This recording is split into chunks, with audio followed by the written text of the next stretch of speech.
Hola, ¿qué tal, compañeros? Bueno, nosotros somos el equipo de Sergio y yo, Ernesto, y a nosotros nos tocó exponer la alteración microbiana en carne y sus derivados.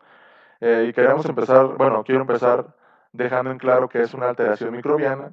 Una alteración microbiana son transformaciones físicas, químicas, que generalmente determinan una pérdida de calidad del sabor y de la consistencia, y que en ocasiones alteran totalmente el alimento, dejándolo, por ejemplo, no apto para el consumo humano, incluso para los animales tampoco.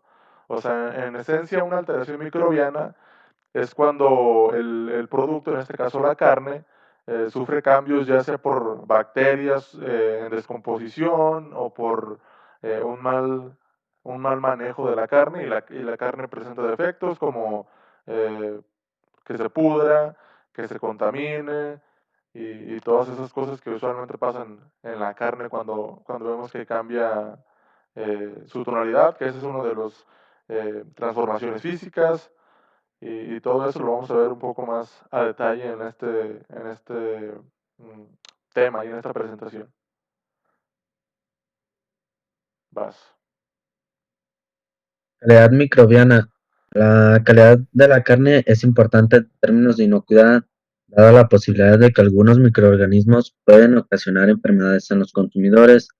Más que nada es porque la carne es uno de los alimentos más perecederos debido al pH que tienen y la actividad de agua, y esto permite que las bacterias se multipliquen rápidamente en la carne. O sea, en este caso, la calidad microbiológica es qué tan buena o qué tan buena está la carne, ¿no, güey? O sea, es Sí, sí. como pues su mismo nombre lo dice, qué tan de buena calidad está y qué tanta probabilidad tiene de descomponerse rápido o no tan Rápido rápido. depende de la calidad que tiene la misma carne. Así es. Y bueno, vamos a empezar de dónde provienen los organismos de la carne, los microorganismos de la carne, perdón. Los microorganismos de la carne son dos, son los endógenos y los exógenos. Los endógenos son las bacterias y vermes o parásitos en el animal enfermo contaminado. Esto quiere decir cuando se sacrifica el animal, pongamos de ejemplo a una res, una vaca, y el animal ya está enfermo en vida, por así decirlo. El animal en vida ya está enfermo, ya tiene algunos parásitos o bacterias en su cuerpo, y hace que la misma carne ya se encuentre contaminada antes de matar a la vaca. Y los otros son los exógenos, que es la infección de la carne por bacterias u hongos después de la muerte, es decir, después de que se sacrificó a la vaca. Ya sea por contaminación, por el maltrato que le dieron después de matarla, ya sea por los utensilios o por un buen de situaciones más. Los microorganismos endógenos no son tan comunes. O sea, es muy poco probable que una carne esté contaminada por microorganismos endógenos. La mayoría o el más grande porcentaje de la contaminación de la carne viene por microorganismos exógenos, que es decir, cuando ya la vaca la matan o la sacrifican estando sana, y después de que la sacrifican viene esta contaminación. Eh, Hay un cierto peligro eh, porque en el intestino generalmente hay una flora microbiana, es decir, hay microorganismos, como lo veíamos en otra clase, que nosotros mismos tenemos la E. coli en el estómago. Entonces, al igual que nosotros, las vacas o las reses tienen pues ciertos microorganismos que podrían ser de riesgo. Entonces, esto generalmente nunca llega al músculo, y la contaminación por vía exógena es más frecuente porque en el tracto gastrointestinal existe un número muy alto de microorganismos. Entonces, cuando se sacrifica la vaca y se le hace un mal corte y le llegan a perforar eh, su tracto gastrointestinal, perdón, llega a haber una contaminación por derrame, por así decirlo, porque microorganismos que estaban ahí se pasaron ahora a la carne, y esa carne se tiene que desechar, o en su efecto quitar la parte contaminada y, y eliminarla o tirarla. Y esto pues es el mayor porcentaje de contaminación por exógenos, es cuando se está haciendo el proceso de visceración, que es el sacarle todas las tripas y todo y dejar solo la carne que se va a usar, o estar obteniendo la carne que usualmente se vende o se consume.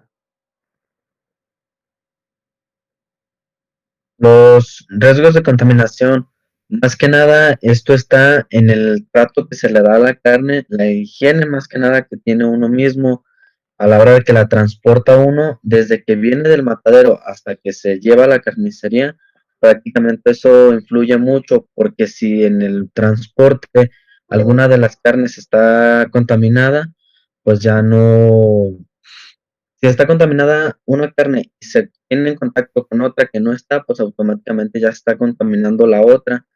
Otro ejemplo podría ser los equipos que se utilizan ya estando en la carnicería. Dado un ejemplo que ya habíamos tenido anteriormente en una clase, fue que si con el mismo cuchillo que ya cortas una carne no tienes una buena higiene con ella misma, pues nada más si haces por limpiarla con una franela o algo y con ese mismo cortas otra carne, pues estás contaminando todo y pues no, más que nada esto está en tener una buena higiene con todo lo que utilizas y en la misma persona que está teniendo el contacto con esta carne. Sí, así es, o sea, lo que veíamos antes, que decían que había una cierta hasta contaminación cruzada, güey, porque se cortaban con un cuchillo, como lo dijo él, carnes o incluso otras cosas, y después venías a cortar la carne, y pues son microorganismos diferentes, y bueno, hay un riesgo muy, muy alto de que se contamine, en este caso, la carne en cuestión. Sí, sí, así es. Y pues esto sería los patógenos a seguir para evitar la contaminación, que era lo que les explicaba anteriormente. Uno de los más importantes es no romper nunca la cadena del frío. Esto está que ya cuando está en la cámara de enfriamiento, ya en la carnicería, la tienes ya enfriando, la sacas para cortarle algún pedazo y la dejas a que se vuelva a calentar y la vuelves a enfriar, esto tiene mucha posibilidad de que se vuelva a contaminar. Era uno de los ejemplos que daba anteriormente yo. Y pues ya sería la manipulación y todo eso que se tiene. Sí, así es, o sea, como les comentaba antes, mayormente la mayoría, bueno, valga la redundancia, la mayoría de la carne se contamina por el maltrato, por los microorganismos exógenos, por una mala manipulación de la carne. O sea, en este caso ya sea por descuidos del personal o porque se rompa uno de estos protocolos, eh, o que no se tengan los cuidados necesarios para el manejo de la carne. O sea, la mayoría de Sí, la sí. carne no está contaminada o no viene contaminada, sino en un proceso en el que tú estás fallando, pues ya corres el riesgo de contaminar la carne. O sea, también hay una, bueno, no sé si como, llamarlo como un dicho, pero no sé si han escuchado antes sobre que la leche de vaca relajada vale más. Y es que al animal estar, bueno, como aquí dice, al animal estar relajado, el pH de la carne, o en este caso, como les ponía el ejemplo de la leche, pues tiene un pH menos ácido, lo que hace que sea más difícil de que se contamine o de que se eche a perder, como lo decimos coloquialmente. Entonces, al igual que la leche de la carne, se tiene que procurar que al sacrificar el animal se encuentre relajado para que el pH no sufra eh, como un cambio severo, lo que pues Lo que permita que se... puede, pues más que nada, ocasionar de que la carne se descomponga más rápido por el estrés que tenía el animal a la hora de haber sido sacrificado. Ajá, exactamente. Por eso, entonces, sí hay varios protocolos que se deben de seguir para lograr que la carne pues no salga contaminada o no se contamine en el proceso de cuando le sacan las tripas, que se llama evisceración. Mm. Después, pues, hay otro tema que es cuántos y qué tipos de microorganismos podemos encontrar en la carne, ¿no? ¿Cuáles son los más comunes o cuáles son los, en este caso, bacterias o hongos que más pueden afectar la carne? Y pues los géneros microbianos que con más frecuencia vienen en la carne son las pseudomonas, el arachnobacter, streptococcus, micrococcus, sarcina, leuconostoc, flabobacterium, proteus, la escherichia coli, los bacilos, el clostridium, el cromobacterium, streptomyces, levaduras y moho. Además de hay enfermedades humanas que pueden transmitir por la carne, como ya lo habíamos mencionado, que es la salmonelosis, que es una de las más comunes, la brucelosis, que esta también es muy, muy común, el mal rojo, el carbonuco, la turalemia y además de la famosa eh, enfermedad causada por la bacteria de E. coli, que es una de las más complicadas en el ser humano. Además, tenemos factores que afectan el crecimiento de los microorganismos que alteran la carne. El factor más importante que gobierna la multiplicación microbiana es la temperatura. Ya lo decía Sergio hace rato, que si tú tienes congelada la carne, la sacas y la vuelves a congelar, pues ya le diste un cambio de temperatura y ya activaste, por así decirlo, ciertas bacterias que estaban en espera o microorganismos para multiplicarse y para contaminar tu carne. Es algo de lo que no debes hacer, es algo muy, muy común. Y la temperatura es el factor más importante en el cuidado de la proliferación de bacterias, virus u hongos en la carne. Además, aquí están los otros factores que influyen también en qué tan buena, como lo mencionamos al principio, qué tan buena calidad microbiológica tenía la carne.